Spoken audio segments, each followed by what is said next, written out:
சிவகாமி அம்மா, வாங்க ஐயரே, உள்ள வாங்க. வாங்க வாங்க வாங்க, உட்காருங்க. கொஞ்சம் குடிக்க தண்ணி கொடுமா. சரி.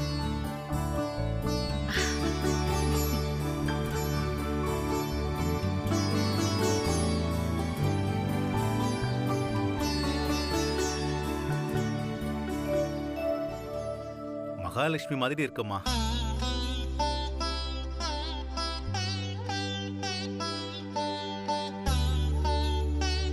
சீக்கிரமே கல்யாண பிராப்திரஸ்து.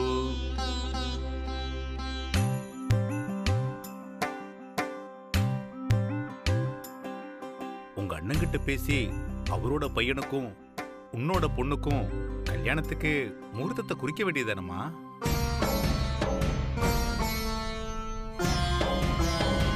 இங்க பாருங்க ஐயரே, நீங்க கடவுளுக்கும் மனுஷங்களுக்கும் நடுவுல நின்னு மனுஷங்களோட தேவைய கடவுள்கிட்ட இருந்து வாங்கி கொடுக்கற வேலையை மட்டும் செய்யுங்க. அத விட்டுட்டு விஸ்வாக்கும் எனக்கும் இடையில முடிச்சு போடுற வேலையெல்லாம் பண்ணாதீங்க.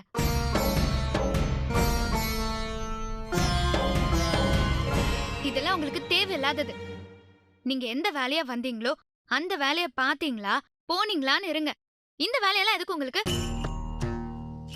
என்ன துளசினி, ஐயர்கிட்ட போய் இப்படி எல்லாம் பேசுறது? அம்மா, ஐயரா இருக்கிறதுனாலதான் நான் கொஞ்சம் பொறுமையா பேசுறேன். இங்க பாருங்க ஐயரே, அந்த மாப்பிள்ளைக்கு இந்த பொண்ணுதான்னு இல்லாத கதையெல்லாம் இங்க வந்து சொல்லாதீங்க. நான் சொல்லல. சரி விடுமா. எதுவா இருந்தாலும் நாம நினைக்கிறபடி நடக்கிறது இல்லையே. அது கடவுளோட முடிவுபடிதான் நடக்கும். பாப்பா நான் சொன்னதுக்கு அப்படி கோவப்படுறா? அது எனக்கும் அன்னிக்கும் கொஞ்சம் பிரச்சனை இருக்கு இல்லையா, அதான். புரியுதுமா. நான் பலராம சுபத்ரா பூஜையை பத்தி கேக்குறேன். ஆமாங்க, இந்த முறை நானும் அண்ணனும் மறுபடியும் பீடத்து மேல உட்கார்ந்து பூஜை செய்யணும். நல்ல விஷயம்தாம்மா. அதான் சம்பிரதாயமும் கூட. ஆனா உங்க அண்ணி அவங்க ஒத்துப்பாங்களா? நடக்க விடுவாங்களா? பூஜைக்கே ஒத்துக்காதவங்க கல்யாணத்துக்கு எப்படி ஒத்துப்பாங்கன்னு இங்க வந்து சொல்றீங்க? துளசி, நீ கொஞ்ச நேரம் அமைதியா இரு. எப்படியாவது நடக்கணும். ஐயரே, நீங்களே என் அன்னிக்கிட்ட சொல்லி அவங்கள சம்மதிக்க வைக்கணும். செய்யணும்னு தோன்றதே அந்த கிருஷ்ண பகவான் அனுகிரகம். தோண வச்சது அந்த கிருஷ்ணர். அவரே நடத்தியும் கொடுத்துருவார். நான் சொல்ல வேண்டியதை சொல்லிட்டேன். எப்படியாவது அண்ணியோட சம்மதத்தை வாங்கி கொடுத்துருங்க ஐயரே. சரிம்மா, நான் சமயம் பார்த்து பேசுறேன். ஜாக்கிரதா ஐயரே, அவங்க கோவத்துல உங்களை பொறாண்டிட போறாங்க. சாமி காரியம் எந்த பிரச்சனையும் வராது. உங்க ஆசை நிறைவேறும். அதுவும் இல்லாம உங்க கோரிக்கையில ஒரு நியாயமும் தர்மமும் இருக்கு. அதுதானே சம்பிரதாயமும் கூட. ஐயரே, அவங்களுக்குன்னு வேற தர்மமும் நியாயமும் இருக்கே. துளசி, ஐயரே, நீங்க அவ சொல்றத காதுல போட்டுக்காதீங்க. விளையாட்டு பொண்ணுமா, விளையாடிட்டு போகட்டும். அப்போ நான் கிளம்புறேம்மா. போயிட்டு வாங்க. வரேம்மா.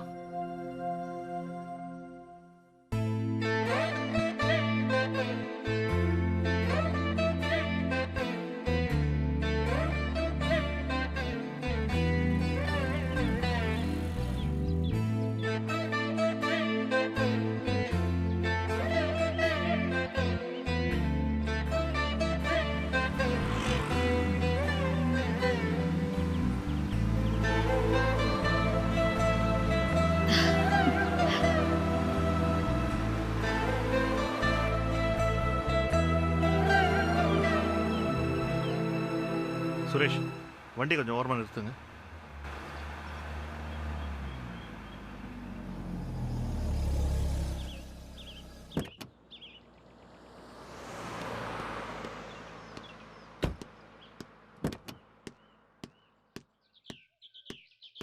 என்ன சிவகாமி, என்ன பார்க்க தான் நின்றுட்டு இருக்கேம்மா? ஒரு நிமிஷம் உங்க கூட பேசணுனே. பேசலாமா? என்கிட்ட பேசுறதுக்கு உனக்கு பர்மிஷன் எதுக்கு சிவகாமி? நீ பேசுறத கேட்கறது தானே எனக்கும் சந்தோஷம். ஒரு நிமிஷம் என்னமா, 5 நிமிஷம் கூட பேசு, நான் கேட்கறேன். அண்ணே, நாம ஒன்னா ஒரே வீட்ல இருந்தப்போ பலராமர் சுபத்ரா பூஜைய பீடத்து மேல உட்கார்ந்து செய்வோம்ல? ஆமா, சின்ன வயசுல இருந்த செஞ்சிட்டு இருந்தோம். எனக்கு என்னமோ நாம மறுபடியும் அந்த பூஜைய பீடத்து மேல உட்கார்ந்து செய்யணும்னு தோணுதுனே. அந்த பூஜையை செஞ்சா இந்த தூரம், இந்த சண்டை, இந்த கோவம், இந்த பாதிப்பு எல்லாமே விலகி போய் மறுபடியும் நாம சேர்ந்திருக்க முடியும்னு எனக்கு தோணுதுனே. நம்ம மனசுல இருக்கிற கோரிக்கை எல்லாமே நிறைவேறுடனே. ஆச்சரியமா இருக்கு சிவகாமி. சரியா இன்னைக்குதான் இதே விஷயத்த நானும் யோசனை பண்ணிட்டு இருந்தேன். ஆமா, உனக்கு எதனால இப்படி ஒரு எண்ணம் வந்துச்சு? ஏதாவது நல்லது நடக்கணும்னு அந்த கிருஷ்ணர் நினைச்சாரோ என்னவோ, அதான் என்னையும் உங்களையும் ஒரே மாதிரி நினைக்க வச்சிருக்காரு. அண்ணே, இந்த பூஜைய நம்ம மறுபடியும் செய்யலாமாண்ணே? நிச்சயமா பண்ணலாம் சிவகாமி. ஆனா இதுக்கு அண்ணி ஒத்துப்பாங்களாண்ணே? கண்டிப்பா ஒத்துக்குவாமா. எப்படின்னு ஒத்துக்குவாங்க? இன்னும் நான் அதை பத்தி யோசிக்கலாமா. யோசிச்சு பார்த்துட்டு அப்புறம் நான் உங்ககிட்ட சொல்றேன். அண்ணே, என்ன ஆனாலும் நாம இந்த பூஜைய கண்டிப்பா பண்ணியே ஆகணும்னே. அவ்வளவு உறுதியா நம்ம நினைக்கிறப்போ நிச்சயமா அது நடந்தே தீரும்மா. இந்த அண்ணன் தங்கச்சிக்காக அந்த அண்ணன் தங்கச்சி பூஜையை கண்டிப்பா நடத்தி கொடுப்பாங்க. இத்தோட நீ இதை மறந்துருமா. எல்லாத்தையும் நானே பார்த்தேன். சரிம்மா, அப்ப நான் கிளம்பட்டுமா? சரிண்ணே. சந்தோஷமா இருக்கு.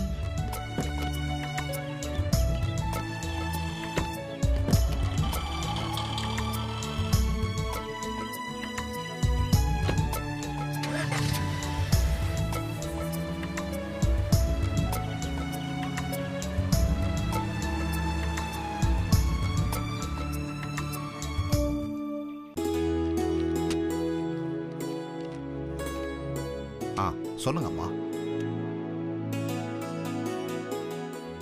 ஜோசியரையா, 14 வருஷமா சுபத்ரா பலராமர் பூஜைய நாங்க பண்ணாம விட்டுட்டோம். அதனால தான் அண்ணன் தங்க நாங்க பிரிஞ்சிருக்கோம். இந்த வருஷம் பூஜையை எப்படியாவது பண்ணிடலான்னு நான் கடவுள்கிட்ட கோரிக்கை வச்சிருக்கேன். இது என்னோட நீண்ட நாள் ஆசை. நல்ல விஷயம்மா, தாராளமா பண்ணுங்க. இதெல்லாம் நம்ம சம்பிரதாயமாச்சே. ஆனா அது எந்த தடையும் இல்லாம நல்லபடியா நடக்குமா இல்லையான்னு நீங்க தான் பார்த்து சொல்லணும். சரிங்கம்மா, நான் தெய்வ பிரசன்னம் பார்த்துட்டு சொல்றேன்.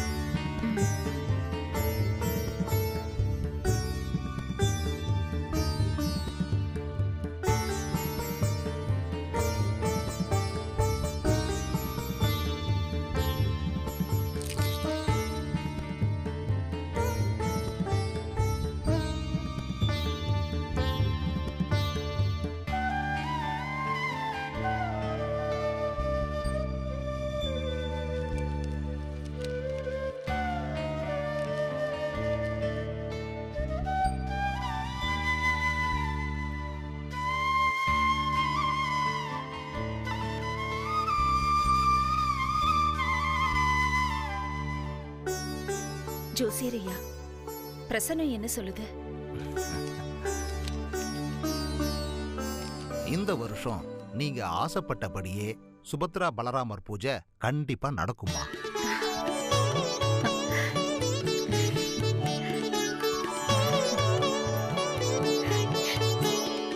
அண்ணன் தங்கச்சி 2 பேருமா சேர்ந்து இந்த பூஜையை பண்ணுவீங்க. தெய்வத்தோட அனுகிரகம் பரிபூர்ணமா இருக்கு. ரொம்ப சந்தோஷங்க. ஜோசியர் ஐயா, அம்மாவுக்கு தெய்வ அனுகிரகம் இருக்கு, அப்படியே அத்தையோட அனுகிரகம் கிடைக்குமா? அதையும் பாருங்களேன். அது எதுக்குமா? இல்ல, அவங்களுக்கு பிடிக்கலன்னா இங்க எதுவுமே நடக்காது. இது தெய்வத்தோட முடிவுமா. தெய்வம் முடிவு பண்ணத மனுஷங்களால மாத்த முடியாது.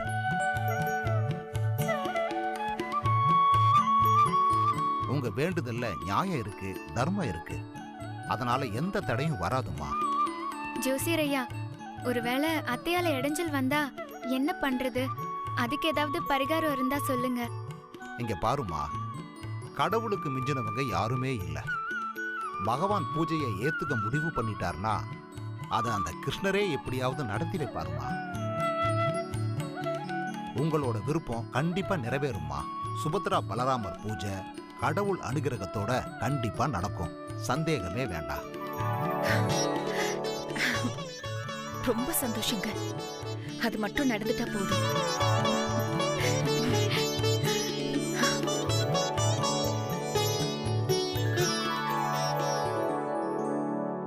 நேத்து தாமா பார்த்தேன்.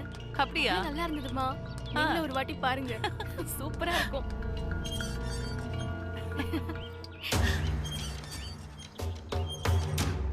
அம்மா அங்க பாருங்களேன். பாத்தீங்களாமா, ஜோசியரை வச்சு அங்க ஏதோ சதி நடக்குது. ஜோசியரே இங்க வாங்க, கேளுங்கம்மா. வணக்கம்மா. வணக்கம்.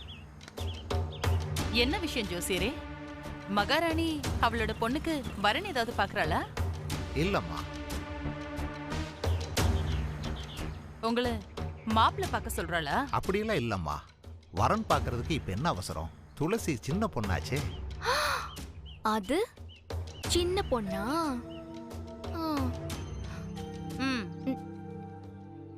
சிவகாமி காரியக்காரி. அவ சும்மா உங்களை வர சொல்லிருக்க மாட்டாளே. சின்ன மீனை போட்டு பெரிய மீனை பிடிக்கிறவளாச்சே. சொந்தத்திலேயே மாப்பிள்ள இருக்கு, பெரிய இடமா பார்த்து வச்சிருக்கோன்னு ஜாடமாடியா சொல்லிருப்பாளே. இல்லம்மா, அவங்க அந்த மாதிரி எதுவும் சொல்லலம்மா. அப்போ வேற என்னமோ சொல்லிருக்கா. அத கேட்டாலும் நீங்க சொல்ல மாட்டீங்க. சரி, நீங்க கிளம்புங்க. பைரவியம்மா, ஒரு நிமிஷம்மா. சொல்லுங்க. உங்க ஆச்சாரப்படி வருஷம் சுபத்ரா பலராமர் பூஜை பண்றது வழக்கம். இந்த வீட்டோட அண்ணன் தங்க ஒன்னா உட்கார்ந்து பூஜை பண்ணுவாங்க. அதே மாதிரி இந்த வருஷமும்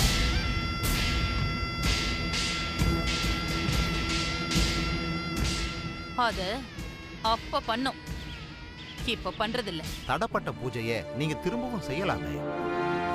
தெய்வ அனுகிரகம் கூடி வந்திருக்கு. திரும்பவும் அந்த பூஜை செய்யறது அண்ணன் தங்கச்சிக்கு நல்லதுமா. ஜோசியரே, உங்களை கூப்பிட்டதே தப்பா போச்சு. நல்லதும் கெட்டதும் அவங்களுக்கு சொல்ல வந்துட்டு இப்ப எனக்கும் சேர்த்து விபூதி அடிக்க பாக்குறீங்களா? அப்படியெல்லாம் இல்லம்மா, சுப பூஜை பண்றது நல்லதுன்னு சொன்னேன். 14 வருஷம் ஆச்சு நீங்க சொல்ற அந்த சுபத்ரா பலராமர் பூஜை பண்ணி. சொல்ல போனா நாங்களே அதை மறந்துட்டோம். இப்ப எதுக்கு திரும்பவும்? பண்ண அண்ணன் தங்கச்சிக்கு நல்லதுமா. மீறி பண்ணலனா குடி மொழிக்கு போயிடுமா? நீங்க எதுக்கு தேவையில்லாம இதுல எல்லாம் தலையிடுறீங்க? உங்களை ஜோசியரேன்னு கூப்பிட்ட பாவத்துக்கு வேண்டாத யோசனையெல்லாம் சொல்லிட்டு இருப்பீங்களா? நல்லது சொல்றது தப்பாமா? உங்களுக்கு தெரியாது ஜோசியரே, அண்ணன் தங்கச்சி உறவு முறிஞ்சு போய் இன்னையோட 14 வருஷம் ஆச்சு.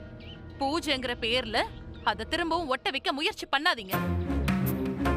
பூஜையா பூஜை? இத விசாரிக்கதான் அவ உங்களை கூப்பிட்டாளா?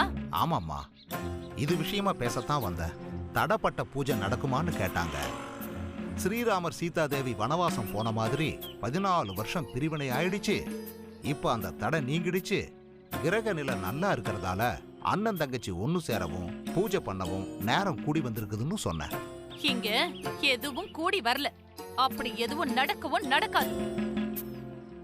இது தெய்வத்தோட பிராப்தம்மா, நடந்தே தீரும்.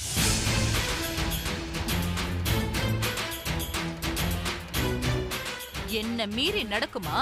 அம்மா, என்னோட பிரசன்னம் என்னைக்கும் பொய்க்காது. இந்த வருஷம் பூஜை நடந்தே தீரும். நீதி தேவதையுடைய தீர்ப்பே சமயத்துல மாறுது. ஆனா நீங்க சொன்னா அது நடந்தே தீருமா? அம்மாமா, நீங்க அமைதியா இருங்கம்மா, கோவப்படாதீங்க. ஜோசியரே, நீங்க கிளம்புங்க. அம்மா கோவப்பட்டாங்கன்னா அப்புறம் உங்களுக்கு பரிகாரம் பண்ண வேண்டியது இருக்கும். இங்க நிக்காதீங்க, முதல்ல கிளம்புங்க. சத்தியவதி, அம்மா, இத சொல்லி வெறுப்பேத்ததா ஜோசியரை கூப்பிட்டியா? ஐயோ, அப்படிலாம் இல்லம்மா. என்ன ஜோசியரே, இப்ப அதுக்குதான் வந்தீங்களா அம்மா வெறுப்பேத்த?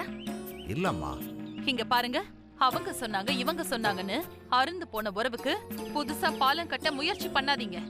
நீங்க ஊருக்கு நல்லது சொன்னா போதும், இங்க வேண்டாம். ஆமா ஆமா, நீங்க ஊருக்கு மட்டும் நல்லது சொன்னா போதும். சீக்கிரமா கிளம்புங்க. நான் வர்றேம்மா. சந்தோஷம். முதல்ல இங்க இருந்து கிளம்புங்க. சரிம்மா.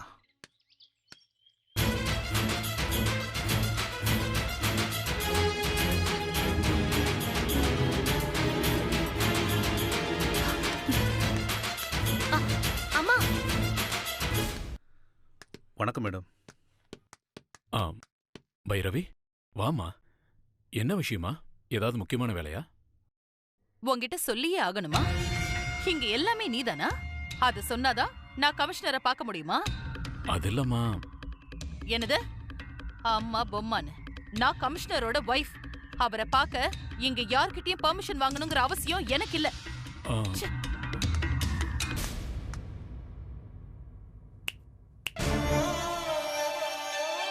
நீ ஒரு கான்ஸ்டபிள். உயர் அதிகாரியோட வைஃப் கிட்ட எப்படி பேசணும்னு முதல்ல கத்துக்கோ, அப்புறமா விசாரிக்கலாம். வந்துட்டான் பெருசா கேள்வி கேட்க.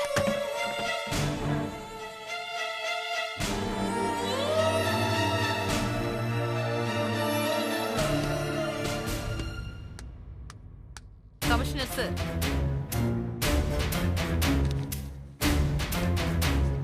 Commissioner sir,